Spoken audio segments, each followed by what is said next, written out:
Ginbawi ni Iloilo City Mayor Jerry Trillanes ang pag-appoint ni kay Councilor J. Trillanes bilang officer in charge kasunod sa pag-abiso sa sang iya doktor nga magpahuway bangod sa overfatigue. Sunod sa alkalde, mamonitor niya man ang tanan kag makahatag sang instructions apisar nga nagalain ang pamatyag niya. Madumduman ang gin-appoint niya kagabi si Councilor J. Trillanes bilang OIC samtang nagapahuway siya.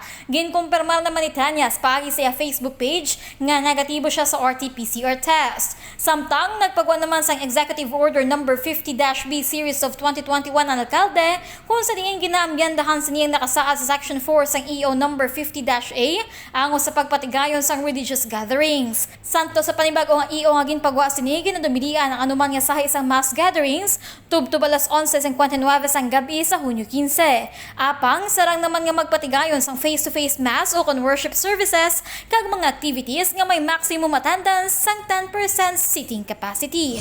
Balita nagikan sa syudad sang Iloilo. Manilin Navarro nagabandera sang matuod nga serbisyo publiko kag kalingawan sa Iloilo, Radyo Bandera.